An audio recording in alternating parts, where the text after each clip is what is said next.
अल्लाह तबारक व तआला कुरान अजीम में यूँ फरमाता है, जुल्म करने वाले अनकरीब ये जान लेंगे कि वो किस खाई में गिरने वाले। कभी इंसान को माल का नशा, ताकत का नशा फिरौन बना देता है। जब किसी के पास ज़्यादा पावर आ जाता है, माल आ जाता है, तो सबसे पहले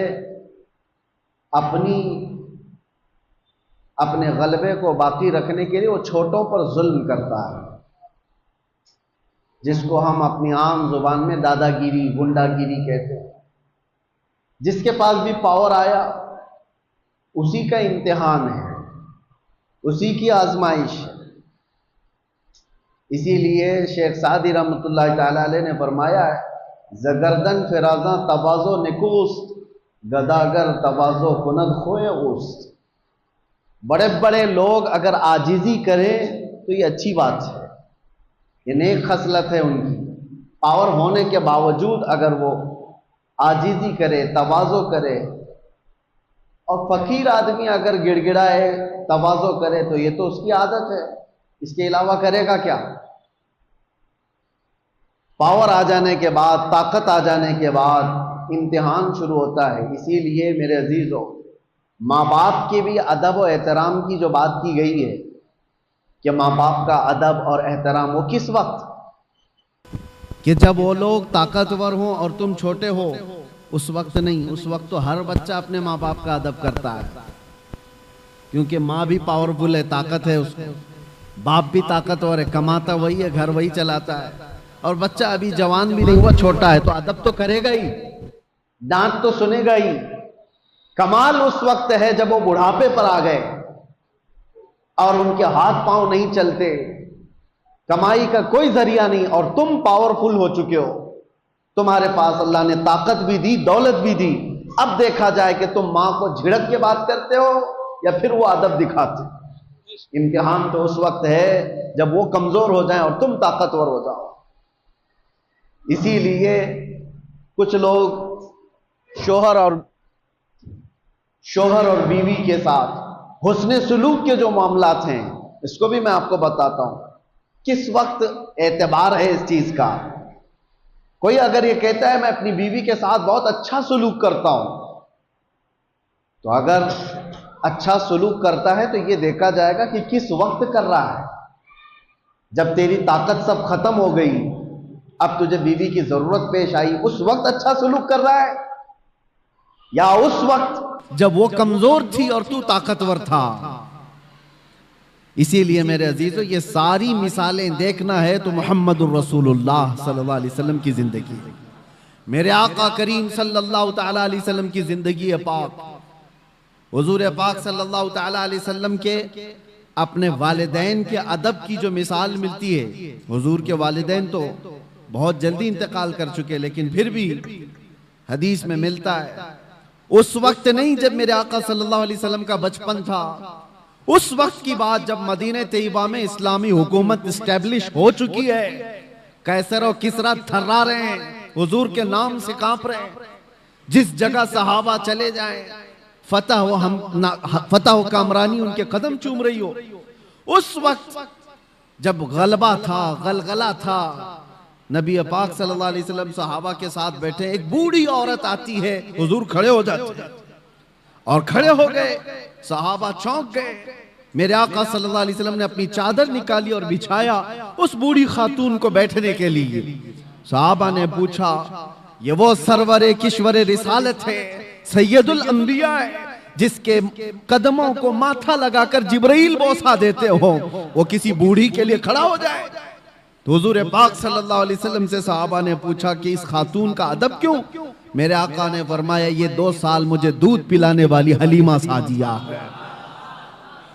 नबी पाक सल्लल्लाहु तआला अलैहि वसल्लम ने उस वक्त अदब करके दिखाया है जब पावर था, गलबा था, सहाबा की जमात थी, और एक बूढ़ी खातून आई, और वो भी जन्म देने वाली औरत नहीं है, दूध पिलाने वाली दाया है। मेरे अजीजों, 1-2 मिसाल नहीं, हर मिसाल मैं आपके सामने रखूं। हुजूर पाक सल्लल्लाहु तआला अलैहि वसल्लम एक बार एक दरख्त के नीचे आराम फरमा रहे हैं, सहाबा भी थे, किसी गजवे से वापस लौट रहे थे। उस वक्त अचानक एक दुश्मन आ गया, वो घात लगाए बैठा होगा, सहाबा नींद में थे, हुजूर पाक सल्लल्लाहु अलैहि वसल्लम की तलवार बाजू रखी हुई थी। अचानक एक शख्स आया और हुजूर की वो तलवार उठा ली। हुजूर नबी पाक सल्लल्लाहु ताला अलैहि वसल्लम बेदार हुए और देखा तो वो तलवार सोते खड़ा है बिल्कुल हुजूर के सामने, हुजूर पाक सल्लल्लाहु अलैहि वसल्लम के पास। तो हुजूर अकरम सल्लल्लाहु ताला अलैहि वसल्लम उसको देख रहे कि अब ये तलवार चलाने वाला है, और उस शख्स ने तलवार चलाने से पहले हुजूर से पूछा, बता मोहम्मद तुमको मुझसे कौन बचा सकेगा? हुजूर पाक सल्लल्लाहु अलैहि वसल्लम ने एक बुलंद आवाज से सिर्फ इतना कहा, अल्लाह। हुजूर पाक की जुबान से ये जुमला निकला था कि उसके हाथ से तलवार गिर गई और कपकपी उसको तारी हो गई। जैसी ही तलवार गिरी हुजूर ने उठा लिया। अब आप देखें, जब काया पलट जाए, पांसा पलट जाए, पावर दूसरे के पास आ जाए, और उस वक्त जो हमको सताया हुआ आदमी हमारे हाथ के नीचे आ जाए, तो फिर इंसान की फितरत क्या होती है? रगड़ दो इसको, मसल दो इसको, पूरा पुराना बदला ले लो। जब इसके पास पावर था तो मुझे परेशान किया इसने, ताकत का इस्तेमाल किया इसने। हुजूर पाक के पास तलवार हाथ में आई, अब वो कांपने लगा। हुजूर ने पूछा, बता अब तुझको मुझसे कौन बचाएगा? वो तो काफिर था, वो काफिर था। हुजूर ने तो फरमाया था अल्लाह। उसने कहा, मैंने सुना है कि तुम करीम इब्ने करीम हो। हुजूर पाक सल्लल्लाहु अलैहि वसल्लम ने फरमाया, जाओ तुम्हें आजाद कर दिया। तो वो आजाद होकर के गया थोड़ी ना, बल्कि कहा कि ला इलाहा इल्लल्लाह मुहम्मदुर रसूलुल्लाह, और अपनी कौम में आकर के बताया, मैंने एक ऐसे रहमदिल इंसान को देखा है, जब उसके हाथ में पावर आ गया तो उसने तलवार चलाने की बजाय मुझे मुस्कुरा करके आजाद किया है। मेरे अजीजों, ये आसान बात नहीं। इंसानी फितरत तो ऐसी है कि पावर का इस्तेमाल हर आदमी अक्सर गलत कामों में इस्तेमाल करता है। वो सिर्फ रसूलुल्लाह की जात है, वो यकीनन हमारे लिए कायदे कुल हैं, हमारे लिए नमूने अमल है। ला करके दिखाओ दुनिया भर की ताकतें जिनके पास पावर आता है, उसके बाद वो किस तरह का रूलिंग करती है। मैं इस्लाम को छोड़ करके आपके सामने रखूं अगर बात, हाँ, कभी कभार ये दरिंदे हमें ऐसे बादशाहों की मिसाल ला करके बताते हैं जिनका इस्लाम से कोई ज्यादा ताल्लुक नहीं रहा। वो तो अय्याश बादशाह थे, नाम मुसलमान होने से कोई मुसलमान थोड़ी ना हो जाता है। वैसे तो तुर्की के इनकलाब के बाद मुस्तफा कमाल बादशाह नाम से जो रेवोल्यूशन आया था, सल्तनत उस्मानिया खत्म होने के बाद तुर्की में जो बादशाह बनाया गया अंग्रेजों की तरफ से, उसका नाम क्या था? मुस्तफा कमाल बादशाह। उसने तकरीबन 10-11 साल हुकूमत किया, पूरे इस्लाम को खत्म करने के लिए एड़ी चोटी का जोर लगाया। कुरान पे पाबंदी, अजान पे पाबंदी, हिजाब पे पाबंदी, अरबी जुबान पे पाबंदी। 11 साल की हुकूमत में नाम क्या था? मुस्तफा कमाल। नाम हो जाने से कोई मुसलमान नहीं होता। हाँ, ये बात याद रखें। मिसाल लाओ ऐसी, अबू बकर हो, उमर हो, उस्मान हो, हैदर रदी अल्लाह ताला नुमा जैसी, कि उनके दौरे खिलाफत में मैं अगर आपको हजारों मिसालें रखूं, पावर था, गलबा था, ताकत थी, तब फिर किस तरह का इस्तेमाल किया है। आज दुनिया को देखो, निहत्तों पर जो जुल्म किया जाता है, बराबर का मुकाबला हो तो समझ में आए कि दो पहलवान मैदान में लड़ रहे हैं। फिलिस्तीन और इजराइल के मामलात को पूरी दुनिया जानती है।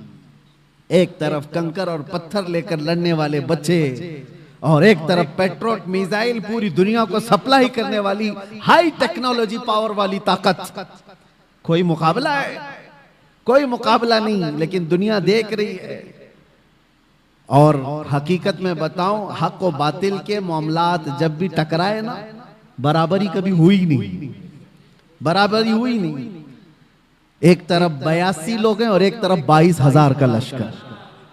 करबला के मैदान 82 का डबल कर दो, ट्रिपल कर दो, 4 गुना कर दो, समझ में आए कि ये लोग डबल थे, ये ट्रिपल थे। नहीं, अरे कितने गुना ज्यादा। 80 लोगों के मुकाबले में अगर 22,000 आए तो कोई कंपैरिजन हो सकता है, कोई मुकाबला है इनका, लेकिन हक और बातिल की लड़ाई हमेशा ऐसी रही। और दूसरी एक मिसाल आपको बताऊं, सलाहुद्दीन अय्यूबी की। एक ऐसी जंग लड़ा उस मर्द मुजाहिद ने कि सारी सलीबी ताकतें जमा हो गई थी और 4 लाख की फौज जमा हो गई। 4 लाख की फौज सलीबियों के पास। अगर 4 लाख इंसान खड़े कर दिए जाए ना तो सरों का समंदर नजर आएगा आपको, सरों का समंदर होगा। और उस वक्त सलाहुद्दीन अय्यूबी के सामने ऐसा चैलेंज था, बिखरी टूटी हुई सब फौज मिलाने के बाद सलाहुद्दीन के पास सिर्फ 12,000 का लश्कर था। 12,000 का मुकाबला 24,000 से हो तो समझ में आए, 48,000 से हो तो समझ में आए, लेकिन 12,000 का मुकाबला 4 लाख से होने वाला है। एग्रीमेंट साइन कर लो, सुलह करके खत्म करके चले जाओ। सलाहुद्दीन ने अपने फौजियों से पूछा, क्या इरादा है तुम्हारा? सलीबी ताकतें सब जमा हैं और हमारी तादाद कम है। कैसे जवान उस लश्कर में शामिल थे। अपने सिपह सालार से कहते हैं, सलाहुद्दीन, अगर रसूलुल्लाह सल्लल्लाहु अलैहि वसल्लम के सहाबा तादाद देखकर मैदान में उतरते थे तो हम भी देखकर उतरेंगे, और अगर वो अल्लाह और उसके रसूल के भरोसे उतरते थे तो हम भी उनके नक्शे कदम पर अल्लाह और रसूल के भरोसे उतरे। हमने तादाद नहीं देखी, तादाद नहीं देखी, अल्लाह की मदद आई। और तारीख लिखने वाले अंग्रेज लोग हैं, ईसाई लोग हैं, किताबें आज भी मार्केट में मिल जाएंगी आपको। ये 4 लाख का मुकाबला जो 12,000 से हुआ था, तारीख की एक ऐसी जंग है। अंग्रेज मुअर्रिख लिखते हैं कि सलाहुद्दीन को और उनकी फौजों को क़यामत तक फरामोश नहीं कर सकते सलेबी लोग, इसलिए कि उस जंग में इसने छींतरे उड़ा दिए थे और टुकड़े टुकड़े कर दिए थे, सबको बिखेर दिया था। लोग अपनी जानें बचाकर निकल गए, मुफाहमत पर आ गए। एग्रीमेंट सलाहुद्दीन ने नहीं, सामने वालों ने साइन किया। मेरे अजीजों, मैं आपको ये बातें इसलिए अर्ज कर रहा हूं कि पावर और ताकत का नशा जब किसी को आता है, सर चढ़ करके बोलता है। और एक बात, फिरौन की उम्र ज्यादा नहीं लंबी की जाती, जुल्म की तारीख ज्यादा लंबी नहीं होती, और उनका अंजाम भयानक होता है। इसलिए कि मजलूमीन की आह जब निकलती है तो अल्लाह करीम, अल्लाह रब्बुल इज्जत को कहार और जब्बार खुदा जलाल में आएगा और पकड़ करता है। तो ऐसे कि कुरान में अल्लाह ताला फरमाता, फलम्मा नसू मा ज़ुकिरू बिही फतहना अलैहिम अबवाब कुल्ली शै हत्ता इज़ा फरिहू बिमा ऊतू। जब ये लोग भूल जाएं अल्लाह को तो अल्लाह फरमाता है, मैं उनको खुशियों के सारे दरवाजे खोल देता हूं, खूब खुश हो जाओ। यानी अल्लाह को भूलने के बाद जालिमों के लिए दरवाजे खोल दिए जाते हैं, खूब खुशियां मनाओ, सब तुम्हारा है, सब तुम्हारा है, ताकत भी तुम्हारी, सियासत भी तुम्हारी, तख्त भी तुम्हारा, सारा डिपार्टमेंट तुम्हारा, नाचो जितना नाचना है। फिर अल्लाह फरमाता है, फअखज़नाहुम बग़ता, अचानक हम एक दिन पकड़ करेंगे, अचानक एक दिन पकड़ करेंगे, और फिर पूरी दुनिया की ताकत उस पकड़ से उसको आजाद नहीं करा सकेगी, नहीं निकाल सकेगी। और हम जालिम दरिंदों के अंजाम का इंतजार करेंगे इंशाअल्लाह। और आप देखना मेरे अजीजों, हमारी जिंदगी रहे न रहे, लेकिन अल्लाह हय्य व क़य्यूम है, वो अल्लाह हमेशा से है और हमेशा रहने वाला। लोग ये समझते हैं आज हम पावर में हैं और हम ताकत में हैं, इनको मार देंगे, इनको काट देंगे, सब कर लो, लेकिन अल्लाह तो जिंदा हमेशा रहने वाला है। हमारा वारिस अल्लाह रब्बुल इज्जत है, हमारी तमाम चीजों के लिए अल्लाह करीम है। हमने जब ये कुरान में पढ़ा, व उफ़व्विदु अमरी इलल्लाह, अल्लाह ने कुरान में सिखाया है कि यूं कहो कि मैंने अपने सारे मामलात अल्लाह के हवाले कर दिए। इन्नल्लाह बसीरुम बिल इबाद, बेशक अल्लाह अपने बंदों को देख रहा है। तो फिर देखो अल्लाह ताला बंदों को कैसे देखता है। हाँ, वक्त लगता है, थोड़े दिनों की बात है, मैंने उस वक्त देखा, पढ़ने के मेरे मुताले में एक चीज आई थी।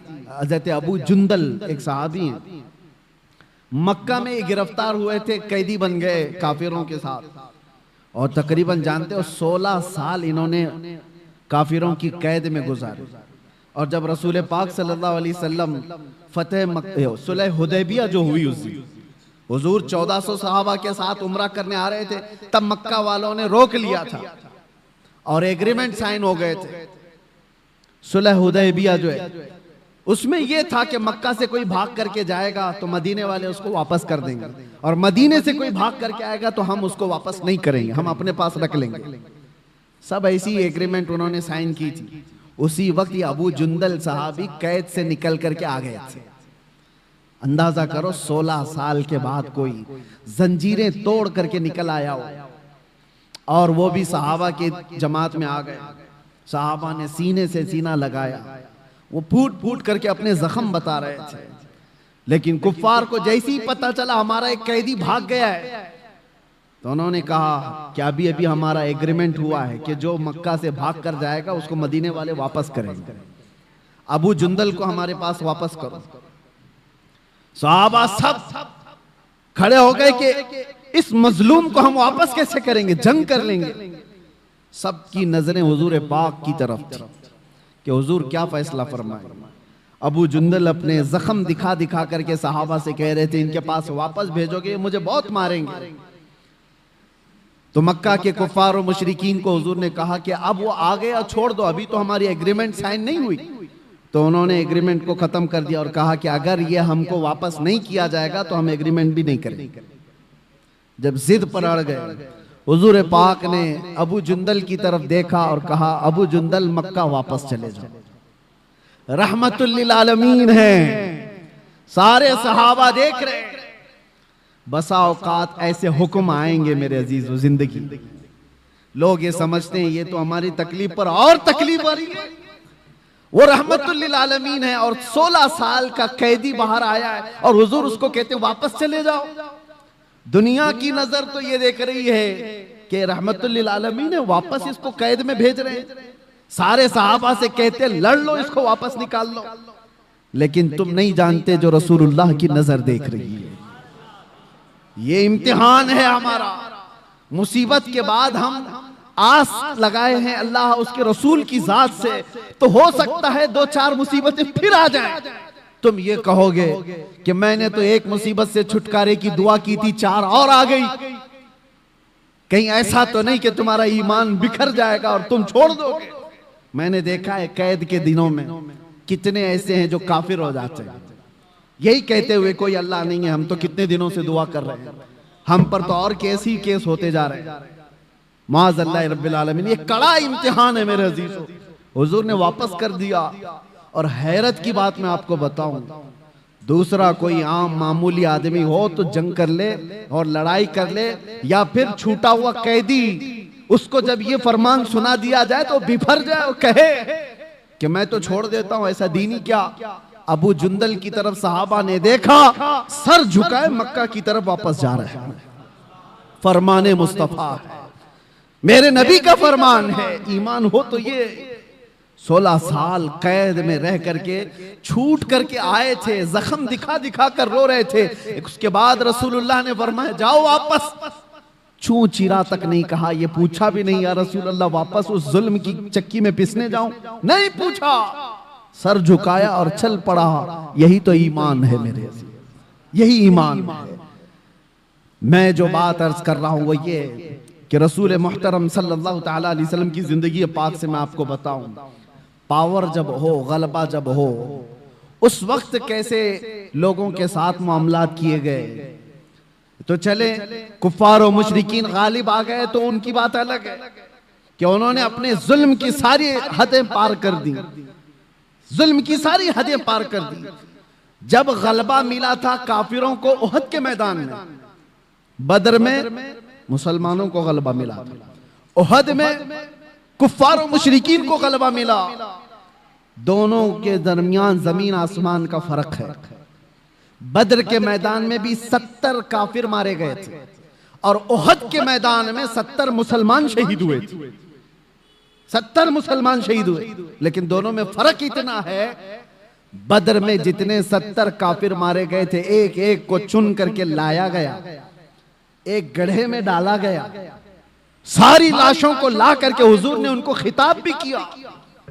शाम के वक्त हदीस पाक में हुजूर उनसे बात कर रहे थे, बताओ ऐ मरने वालों क्या तुमको वो चीज मिल गई जो तुम्हारे खुदाओं ने तुमको वादा किया है, या तुम अपने खुदाओं से जो यानी उम्मीद रखते थे?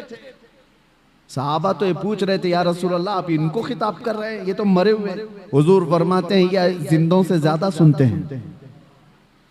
ये मामला है बद्र के मैदान का, पावर था, गलबा था, और उधर उहद के मैदान में पावर और गलबा कुफार को था।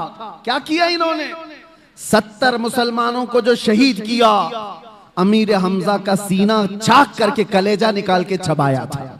इंसानों में ये हरकत हो सकती है? कोई इंसान ये कर सकता है? जानवर खाते होंगे जानवरों को, इंसान नहीं। पावर जब मिला तो सीना चाक करके कलेजा निकाल करके चबाया।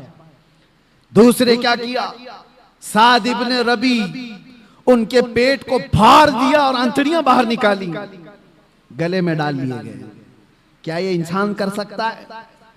तीसरी मिसाल हजरत अनस बिन नुज़ैर, ये वो सहाबी हैं, उनकी बहन कहती हैं सिवाय उनकी शहादत की उंगली के उनका जिस्म मिला ही नहीं, कुचल दिया गया था, पूरा रौन दिया गया था, पूरे जिस्म को रौन दिया गया। एक उंगली से पहचान में आए कि अनस बिन नुज़ैर की लाश। लाशों के साथ ये किया। जब पावर आया तो, ताकत आई तो ये किया। चौथी मिसाल, ये तो एक दो नहीं है, कई मिसालें। अब्दुल्ला बिन जहश एक सहाबी, उनके जिस्म के 80 टुकड़े किए गए और हर टुकड़े को रस्सी में पिरोकर हार बनाया। ये पावर जब आए तो कुफार ये करते हैं। और रसूलुल्लाह सल्लल्लाहु ताला अलैहि वसल्लम के हाथ में जब पावर आया, अब मैं आपको बताऊं, यह उहद का मैदान था जहां जंगली जानवरों से ज्यादा जुल्म कुफार और मुशरिकीन ने किया सहाबा के साथ। 70 सहाबा जो शहीद हुए हैं, सबकी लाशों के साथ इन्होंने बहुत बुरा सलूक किया है, बहुत बुरा सलूक किया है। जंगी कानून भूल जाते हैं लोग जब पावर में आते हैं, ताकत में आते हैं। और यही पावर जब रसूलुल्लाह के हाथ में आया, 10,000 का लश्कर लेकर मेरे आका 20 रमजान को मक्का में दाखिल हो रहे हैं। उस वक्त जंग करने जैसी नौबत भी नहीं थी। कुफारे मक्का सब भागे भागे फिर रहे थे, मुकाबला करने की ताकत नहीं थी, खानदान बिखरे हुए थे, हुजूर के सामने खड़े होने की हिम्मत नहीं थी, सब छुप रहे थे। और नबी पाक सल्लल्लाहु ताला अलैहि वसल्लम के सहाबा शाहाना अंदाज में हरम काबा में दाखिल हो रहे थे। लब्बैक की सदाएं गूंज रही थी, हरम काबा की सरजमीन चूमी जा रही थी और अल्लाहु अकबर की सदाओं से मक्का गूंज रहा था। उस वक्त जानते हो 10,000 का लश्कर जब मक्का में आया हो, हैबत ऐसी तारी थी सबके दिलों पर कि लोग दीवारों से चिपके हुए खड़े थे, कोई दरवाजों के अंदर बंद खड़े थे। लेकिन मेरे आका सल्लल्लाहु अलैहि वसल्लम जब हरम काबा में आए, अजान दी गई और फिर मक्का वालों को बुलाया गया। कहां हैं सारे लोग? हैरत होती है आपको, तारीख उठा करके देखो, हैरत होगी। जिसने हुजूर पाक सल्लल्लाहु अलैहि वसल्लम के मुकाबिल में एक दो नहीं कितनी जंगें लड़ी। जंगे बदर में मुकाबले में अबू सुफियान है, जंगे उहद में मुकाबले में अबू सुफियान है, जंगे खंदक में मुकाबले में अबू सुफियान है। हुजूर के मुकाबले में अबू सुफियान इतनी जंगे हुजूर के मुकाबले में लड़ते रहे। और हुजूर उस दिन ऐलान करते हैं, मक्का के फतेह मक्का के दिन जब पावर हाथ में है, मेरे आका फरमाते हैं जो भी मक्का में इधर उधर छुप करके भाग रहे हैं उनको डरने की जरूरत नहीं। जो मेरे दादा अब्दुल मुत्तलिब के घर में आ गए वो पनाह में है, जो अबू सुफियान के घर में आ गए वो पनाह में है। दुश्मन के घर में अबू सुफियान को ये मकाम दे रहे हैं। हुजूर फरमाते जो अबू सुफियान के घर में आ गए वो पनाह में है, जो खाने काबा के इर्द गिर्द आ गया वो पनाह में है, उससे जंग नहीं की जाएगी। और जो तलवार उठाया हुजूर से मुकाबला करना चाहा वो कैदी बना करके लाए गए, पकड़ करके लाए गए। फतेह मक्का का दिन है। सहाबा तो सहाबा है जो बरसों से जंगों की जिंदगी देख रहे हैं हुजूर के साथ। मेरे अजीजों, उनकी कुर्बानियां कम नहीं है। हजरत अबू हुरैरा से पूछो, हदीसें बताती हैं ऐसी ऐसी जंगों में सहाबा गए, कहते हैं कि पैरों पर कपड़े बांधने पड़ते थे, सारे नाखून उखड़ गए थे। ऐसी जंगें वो लड़ करके आए बगैर चप्पल पहने। मेरे आका सल्लल्लाहु अलैहि वसल्लम से कभी उन्होंने ये सवाल नहीं किया था कितना लंबा आप लेकर के जाएंगे। एक जंग से लौट रहे हैं, जिब्राइल अमीन आए, हुजूर से कहा या रसूल अल्लाह, अल्लाह का हुक्म है यहीं से दूसरी जंग में जाना है। सहाबा 1 महीने की जंग के बाद लौट रहे थे, जख्मी थे, नसें कटी हुई थी। हुजूर ने जिब्राइल से कहा मेरे सहाबा से पूछ लूं, ये मदीने से 5 किलोमीटर ही बाकी था घर, वापस रास्ता 5 किलोमीटर का, 1 महीने की जंग के बाद वापस आ रहे। हुजूर ने सहाबा से पूछा, जिब्राइल आए अल्लाह का हुक्म लेकर, यहां से दूसरी जंग में जाना है, तुम्हारा क्या मशवरा है? सहाबा में से किसी ने एक ने ये नहीं कहा मरहम पट्टी कर लें, बीवी बच्चों से बात कर लें, घर के हाल चाल देख कर के आए। नहीं, सारे सहाबा एक जबान होकर कहते हैं या रसूल अल्लाह, देर किस बात की, देर किस बात की, चले यहीं से चलते हैं। ये वो सहाबा है, ये वो सहाबा है। जंगों ने उनको चूर चूर किया था। तो फतेह मक्का के दिन लाजमी बात है मेरे अजीजों, पावर हाथ में था, गलबा हाथ में था, ताकत हाथ में थी। जितने आज तक लड़ते थे वो सब कैदी बनकर के हाथ सामने खड़े थे। तो किसी साहबी ने ऐलान कर दिया, अल यौम यौमुल मलहमा, आज तो छींतरे उड़ाने का दिन है, आज के तो गोश्त के टुकड़े उड़ाए जाएंगे। मेरे आका ने उस सहाबी का नारा बदल दिया, अल यौम यौमुल मलहमा। मलहमा का मतलब होता है गोश्त के पीस पीस किए जाएंगे। हुजूर ने उनकी जुबान को बदल दिया और कहा ना ला, अल यौम यौमुर रहमा, आज का दिन तो रहमत का दिन है, आज का दिन तो रहमत का दिन है। लाओ दुनिया में ऐसी मिसाल, पावर में आ जाए, ताकत में आ जाए, तब वो माफ करता। ये जालिम कुत्ते क्या समझते हैं, जिनके हाल चाल ये है कि छोटी सी ताकत के मालिक बन गए तो निहत्तों पर जुल्म करते हो। अपने बराबर की ताकतों से लड़ने की तो इनके अंदर हिम्मत नहीं है। ये लड़ना चाहे तो लड़े ना, जो आज पावरफुल ताकतें हैं ये आपस में क्यों नहीं लड़ते? इजराइल को लड़ना है तो चाइना से जाके लड़ ले, कोरिया से लड़ ले जो बैठा हुआ है। जिनके पास पावर है उनसे क्यों नहीं लड़ते? इनको पता है हेकड़ी निकल जाएगी। लड़ना है तो उन गरीब निहत्तों से जिनके पास सब्जी काटने की चाकू भी नहीं, जिनके पास बीमार हो जाए तो दवाई की गोली भी नहीं, उनसे लड़ना है। इसको ताकत नहीं कहते, इसको दुनिया की सबसे बड़ी बुज़दिली कहते हैं, सबसे बड़ी बुज़दिली। और ऐसा जब जुल्म होता है तो अल्लाह की मदद आती है, आएगी, वक्त लगेगा। एक मिसाल मैंने खाली आपको दी, जब मेरे आका सल्लल्लाहु अलैहि वसल्लम के हाथ में पावर आया फतेह मक्का के दिन, हुजूर ने सबको माफ किया, कहा कि इज़हबू अंतुम मुत्तलका, जाओ आज सब के सब तुम आजाद, आज सब के सब तुम आजाद।